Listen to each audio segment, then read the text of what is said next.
and eNCA Drive is finally on your screen for the first time in 2021. Bigger and better. So strap yourselves to your seats because I'm about to take you on a ride of a lifetime. I'm your host, Nqobile Madlala, coming from Daytona, the home of exotic cars.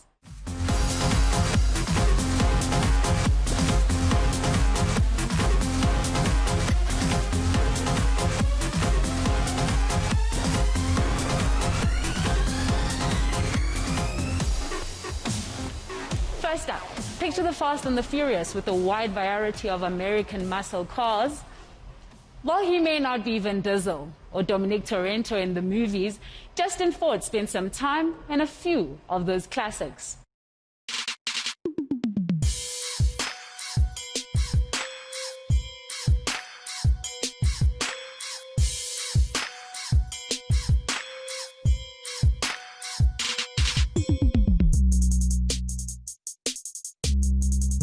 JP van Sale has a love for all types of wheels, whether it be two-wheel or four. JP, thank you very much for joining us and having us in your space, albeit two or four wheels. Let's kick it off. Where did it all begin, the love for wheels?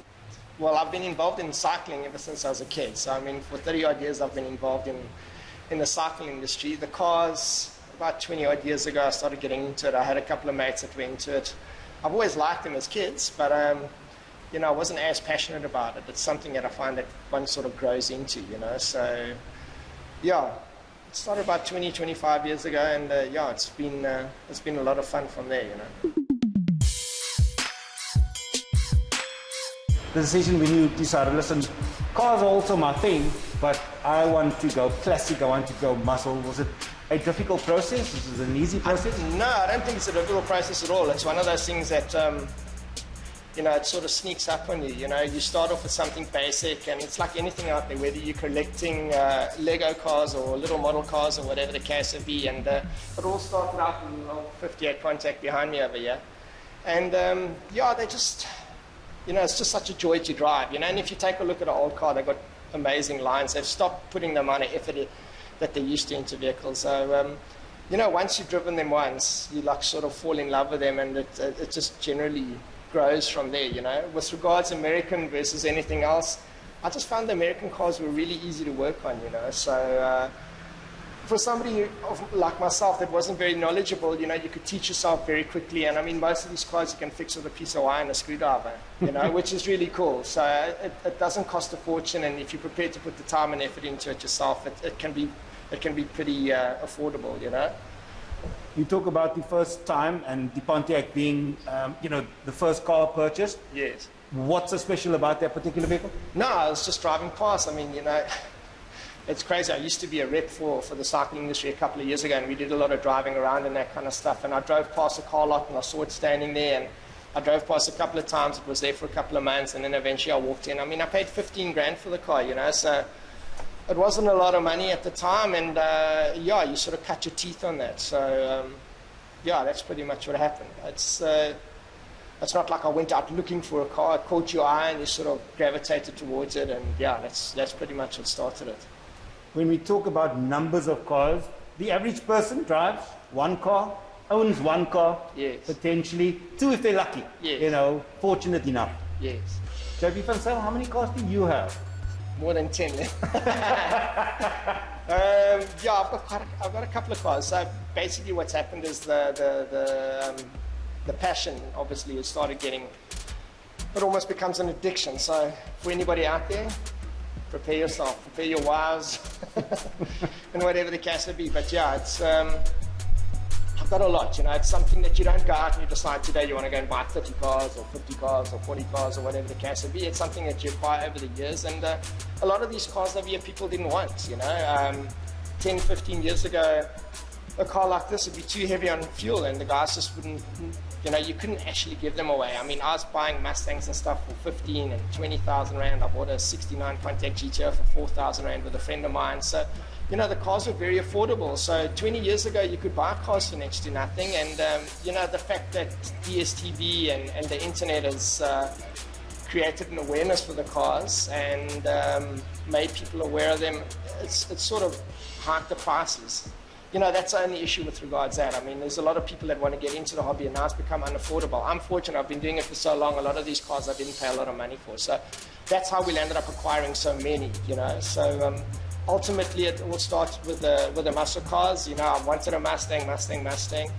And it's funny, you know, you sort of grow into it or mature, you know. So you'll start off with a Mustang, and then you think, oh, but maybe the Chevys are cool, and you'll end up getting a Chevy, and then you'll end up with a Chrysler product like this, and yeah, these are next level. They're lots and lots of fun, you know.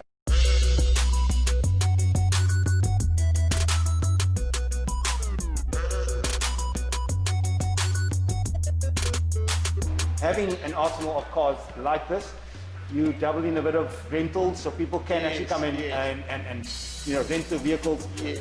The film industry also make use of the vehicles. Yeah. Just talk to us about that. So so initially what happened was, you know, after a couple of years, you think, okay, fine, the cars are just standing there, and you start getting a couple of queries with regards commercials and matric dances, weddings, and that kind of stuff. So I thought, okay, fine, at least the cars can start paying for themselves, and that eventually just morphed into a whole different business, you know. So that's why, like you said, I've got a couple of cars. They aren't all necessarily muscle cars. They are all American, because that's what works for us.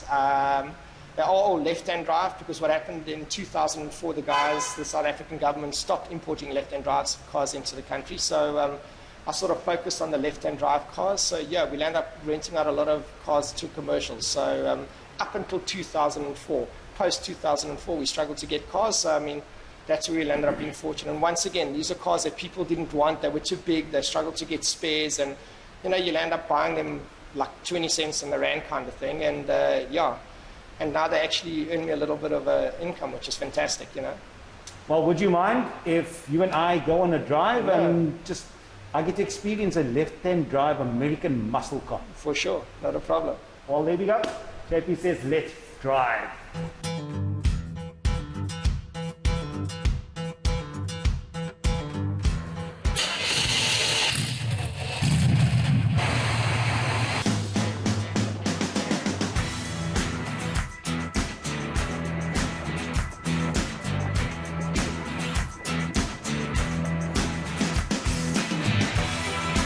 So this is a 1970 Camaro.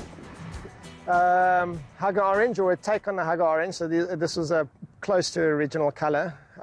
It's got a 350 Chevy motor in, V8. So it's about a 5.7 litre. It's pretty stock. The only thing we've changed on this car up to now is the wheels. So they would have come out standard with 14 or 15 inch wheels. This one's got 17 inch wheels.